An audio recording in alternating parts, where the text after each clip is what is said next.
Assalamualaikum warahmatullahi wabarakatuh. Selamat datang lagi di podcast horor Kalong Story. Di sini kita bakal mulai lagi cerita kisah seram dari berbagai narasumber.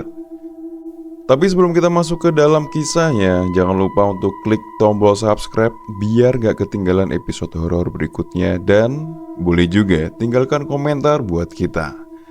Jadi gak usah lama-lama, mari duduk manis, ambil minuman favorit kalian, dan mari kita mulai ceritanya. Cerita ini yang berjudul Kisah Mistis Seorang OB yang bekerja di rumah bordil.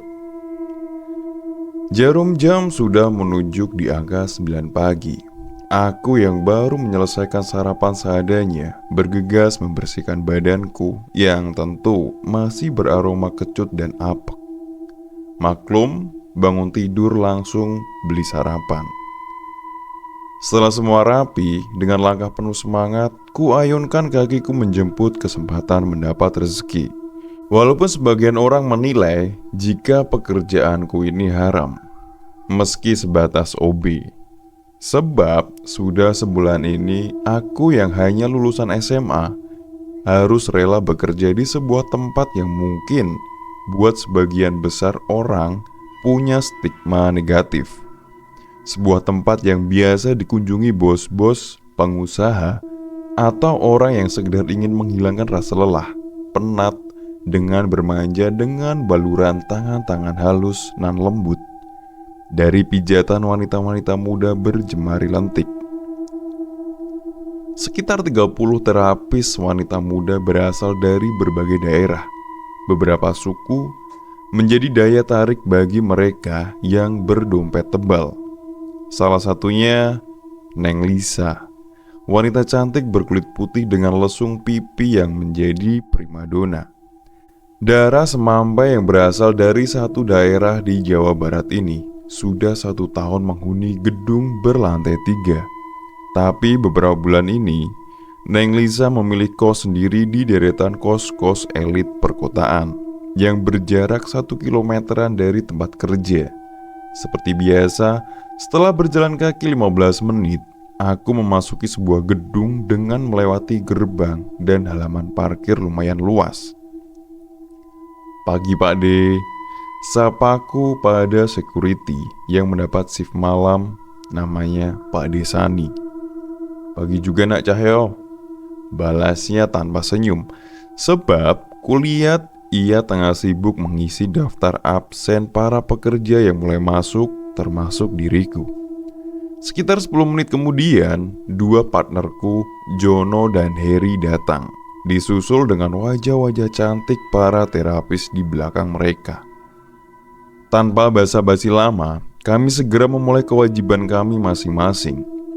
Meskipun kami dari tim OB berjumlah 3 orang, namun dalam hal pekerjaan kami punya tugas paten sendiri-sendiri. Seperti halnya diriku, tugas utamaku menyiapkan selimut dan handuk serta menggantinya pada 20 kamar yang berderet dengan pencahayaan remang. Selama 1 bulan aku bekerja, tak banyak terapis yang kukenal. Ya, mungkin karena statusku atau memang sebagian dari mereka tertutup. Di antara yang kukenal salah satunya adalah Neng Lisa. Dia ramah, supel, dan sangat welcome pada siapapun. Meski ku dengar dia primadonanya tempat itu. Tapi keramahan, senyum manisnya hari ini sepertinya hilang. Wajahnya begitu pucat dan terlihat murung. Sampai sapaanku yang biasanya dibalas dengan candaan, kali ini tak direspon sama sekali. Rasa heran terbesit di benakku melihat wajahnya seputih kapas, meskipun ia sendiri sudah berkulit putih. Tapi putih wajahnya kali ini sangat berbeda dari yang kulihat hari-hari sebelumnya. Apalagi parfum yang biasa dipakainya hari ini sangat lain, seperti harum semacam wangi bunga. Setelah selesai memasang selimut dan handuk di tiap-tiap kamar, sejenak ku lepas sedikit lelahku di pintu belakang, tepatnya di bawah tangga naik. ditemani sebatang rokok yang sudah kunyalakan. Dan mulai kuhisap pelan-pelan, melambungkan kembali akan perubahan sikap Neng Lisa yang kurasa sangat tak mengenakan pikiran. Apa aku ada salah ya? Atau memang dia ada masalah? Batinku mulai mencari-cari poin kesalahanku sendiri. Belum habis batang rokok yang tengah kunikmati, telingaku mendengar beberapa langkah kaki dari lantai atas yang menuju lantai bawah, menandakan jika ada terapis-terapis yang sudah dipilih tamu atau pelanggan tetap mereka. Cahyo, satu suara memanggil namaku dari sebelah tangga. Ya John, sautku pada teman kerjaku, Jono. Kulihat dia mendekat ke tempatku duduk. Wajahnya yang sedikit basah, bekas keringat, tampak seperti tengah menahan kekesalan. Ada apa John? Kok kayak lagi jengkel banget? Tanyaku setelah ia duduk di kursi plastik depanku. Salahku apa coba? Nanya baik-baik, cuma diem tanpa noleh. Sekalinya noleh disapa, malah melotot. Konyol. Gerutunya yang membuatku mengerutkan kening. Siapa yang kamu maksud John? Tanyaku. Itu tadi pas aku lagi ngepel kamar nomor 999. Biasa, kamar kesukaannya sang primadona. Pas kebetulan juga dia lewat, saat tak sapa, ya seperti itu tadi kejadiannya. Sahutnya sembari mengambil sebatang rokok. Aku tertegun mendengar penjelasan Jono. Aku tahu siapa yang Jono maksud, meski tak menyebut nama. Tapi dari ucapan primadona dan nomor kamar yang disebut, jelas yang dimaksud Jono adalah Neng Lisa. Wih, malah ngelamun, seru Jono mengagetkanku. Memang hari ini Neng Lisa gak seperti biasanya John. Aku tadi aja juga sempat ketemu, tapi sama aja denganmu, dicuekin. Ucapku pada Jono yang sesaat kuliah terdiam setelah mendengar keluhku yang sama. Barangkali memang lagi ada masalah dia. Ya cuma kesel aja tadi. Ucapan Jono kali ini aku setuju. Sebab hampir semua yang bekerja di tempat ini mengenal sosok Neng Lisa yang periang dan ramah tamah serta dermawan. Jadi wajar jika aku dan Jono atau mungkin semua merasa heran dengan sikap diam dan acuhnya Neng Lisa. Hari semakin beranjak sore, seiring ramainya para tamu, kesibukanku pun lumayan padat, hingga membuatku lupa dengan masalah Neng Lisa. Sampai ketika tiba giliranku makan malam. Seperti biasa, nasi bungkus jatah dengan lauk ikan laut siap kusantap di tempat yang sama di bawah tangga. Tapi baru aja tanganku akan menyuapi mulutku, tiba-tiba suara langkah kaki dari atas terdengar disertai bau wangi kembang Kamboja. Ya, baru aku ingat jika parfum yang dipakai Neng Lisa hari ini beraroma bunga kuburan. Tanganku terhenti dan meletakkan kembali sejumput nasi beserta secuil daging yang sudah hampir masuk ke mulutku. Saat tiba-tiba Neng Lisa sudah berdiri di samping kananku. Wajahnya masih sama dengan yang kulihat pagi tadi, putih pucat. Neng Lisa, ada apa ya Neng? Sapaku heran. Sedetik, 2 detik, sampai beberapa kali tarikan nafas, tak ada jawaban darinya. Hanya tatapan matanya yang sayu, seperti menyimpan sesuatu yang ingin diungkapkan, tapi sulit untuk diucapkan.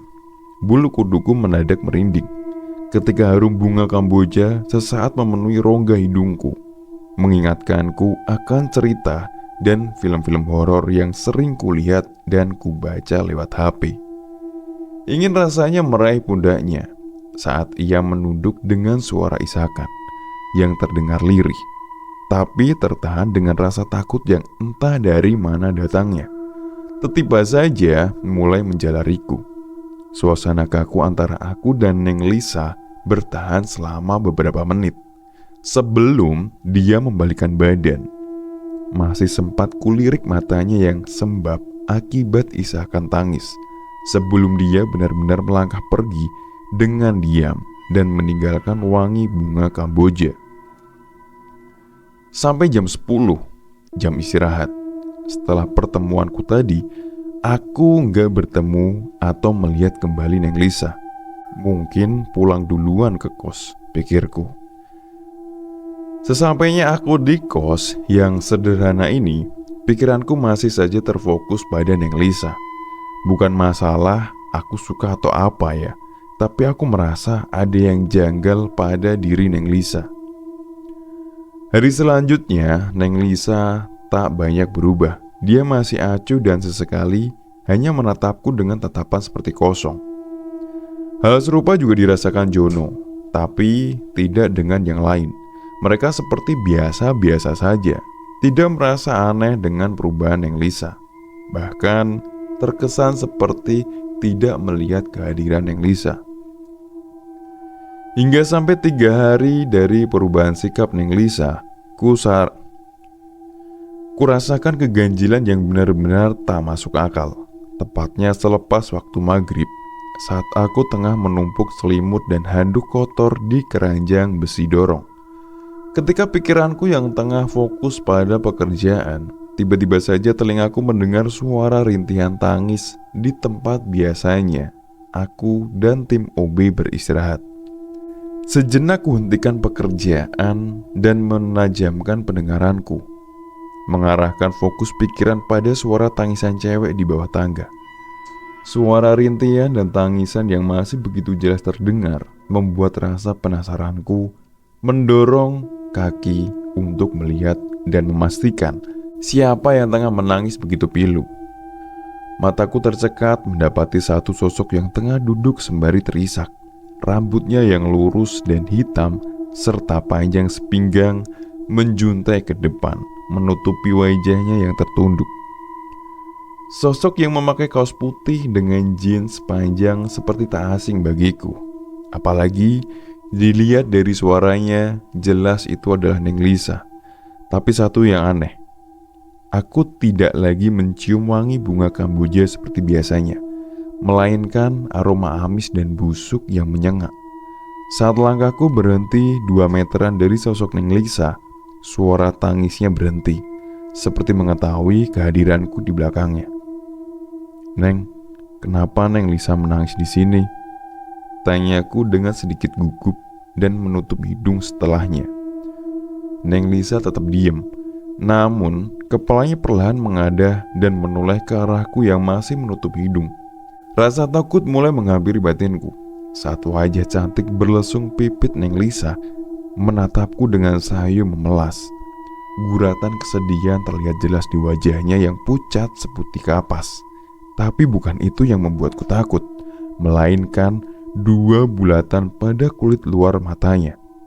Pundakku semakin menebal saat Neng Lisa bangkit dan mendekat ke arahku. Bau busuk dan amis semakin menyeruak tak kala Neng Lisa tepat berada di depanku. "Mas Cahyo, tolong aku. Mas Cahyo, tolong," ucapnya lirih dengan wajah pucatnya dan bibir membiru. "Tolong apa, Neng?" tanyaku dengan gugup. "Tolong bebaskan aku. Tolong bebaskan aku, Mas Cahyo."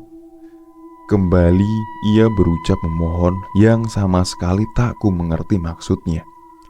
Sebelum ku jawab kembali, tiba-tiba dari arah pintu arah samping yang menghubungkan lorong tempatku biasa mengantar selimut dan handuk, terdengar suara keras memanggil, membuatku terkejut dan memalingkan wajah. Semakin keras suara panggilan yang kuhafal milik Pak Rehan. Mungkin karena tak ada sautan dariku, atau mungkin aku sudah ditunggunya mengantar handuk dan selimut kotor. Setelah ku jawab teriakan Pak Rehan, aku dikejutkan dengan sosok Neng Lisa yang sudah tak berada di depanku. Juga bau amis dan busuk yang ikut lenyap membuatku bingung dan merasa aneh. Malam semakin beranjak larut. Suara kendaraan yang lalu lalang semakin berkurang terdengar dari kosku, menandakan jika kota Semarang mulai lenggang. Meski rasa lelah dan waktu juga sudah menunjukkan pukul 12, mataku rasanya enggan untuk terpejam. Pikiranku masih menyelami kembali kejadian demi kejadian yang membuat isi kepalaku dipenuhi tanda tanya tentang Neng Lisa. Kenapa aku begitu memikirkan Neng Lisa selama 3 hari ini? Siapa dia? Rumahnya, keluarganya pun aku nggak tahu.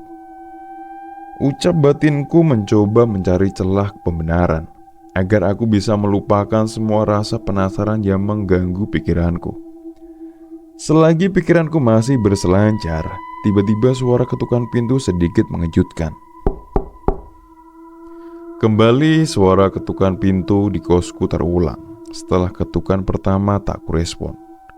Aku masih terdiam sejenak untuk memastikan sebelum suara ketukan lebih keras kembali terdengar, yang akhirnya memaksaku bangkit dari kasur. Perasaan tak nyaman tiba-tiba menghampiri saat aku sudah berdiri, membuat tanganku ragu untuk memutar ganggang pintu. Apalagi wangi bunga kamboja mendadak tercium pekat, membuat pikiranku bertambah gak enak. Mataku benar-benar terperanjat mendapati satu sosok yang berdiri tepat di luar pintu, yang baru aja memaksa tanganku untuk membukanya. Neng Lisa? Tegurku dengan suara sedikit bergetar.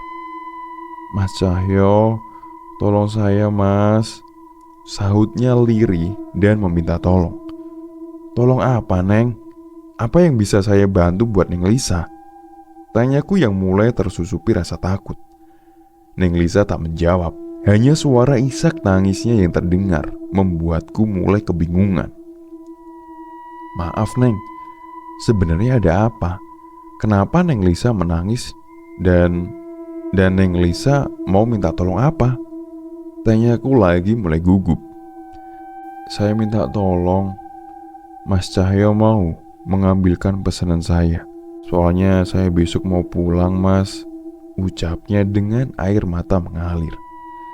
Aku tertegun mendengar permintaannya. Hanya demi sebuah pesanan, ia rela malam-malam begini datang ke kosku. Selagi pikiranku menerka-nerka, ia berlalu setelah berpamitan. Dan bodohnya aku belum sempat menanyakan isi paketan dan di mana aku harus mengambilnya. Besok aja lah aku tanyakan. Pikirku mengurungkan niat untuk mengejar sosok Neng Lisa yang baru aja hilang di tikungan depan sana. Setelah kepergian Neng Lisa, bau kembang kamboja pun berangsur-angsur hilang. Segera kututup pintu kos dengan perasaan tak menentu. Kurebahkan kembali tubuh lelahku agar segera terpejam dan berharap sejenak bisa melupakan semua rasa penasaran yang memenuhi otakku. Pagi itu, aku seperti biasa, selalu datang paling awal dibanding lainnya. Merasakan satu dorongan kuat yang tak mampu kutolak untuk melangkah ke belakang. Entah apa yang aku cari, sampai aku merasa bingung sendiri. Hanya tumpukan-tumpukan selimut dan handuk yang kulihat saat kakiku berhenti di gudang. Tapi, sesaat kemudian, telingaku mendengar langkah kaki bersepatu seperti turun dari lantai atas. Paling mbak-mbak yang tidur di mes, pikirku. Meskipun begitu, rasa kepoku membuat kepalaku menoleh. Posisiku yang dekat dengan tangga membuat mudah untuk mataku mengenali pemilik langkah tersebut. Neng Lisa? Seruku setelah mataku mengenali sosok yang terlihat sangat cantik pagi ini dibanding hari-hari sebelumnya. Sikapnya pun sungguh berbeda kali ini. Senyum ramahnya kembali mengembang, juga wajahnya terlihat ceria serta bau wangi dari tubuhnya kini seperti biasa yang sehari-hari dipakai. Mas Cahyo, pesananku ada di alamat ini. Saya minta tolong ya sama Mas Cahyo. Soalnya cuma Mas Cahyo yang selama ini baik, jujur, sopan sama saya. Jadi aku sangat percaya sama Mas Cahyo. Ucapnya lembut dengan kelihatan kesedihan. Tiba-tiba kulihat di matanya yang bening. Saya juga minta maaf mas jika ada salah, ucapnya lagi. Sejenak aku terdiam, ada rasa nyeri menyisip di dadaku ketika mendengar kata maaf dari bibirnya. Saya juga minta maaf Neng, karena saya sudah banyak merepotkan. Makasih banyak untuk semua bantuan Neng Lisa yang begitu banyak pada saya.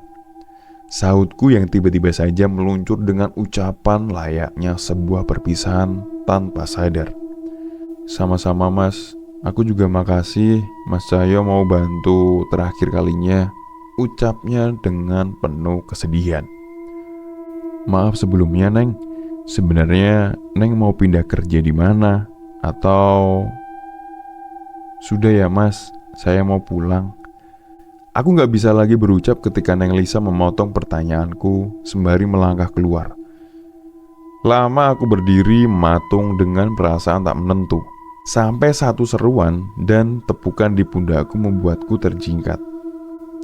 Ngelamunin apa? Seru Pak Rehan dengan logat Jawa ya.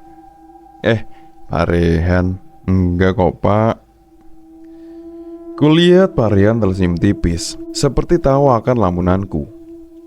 Ini kok masih sepi Pak?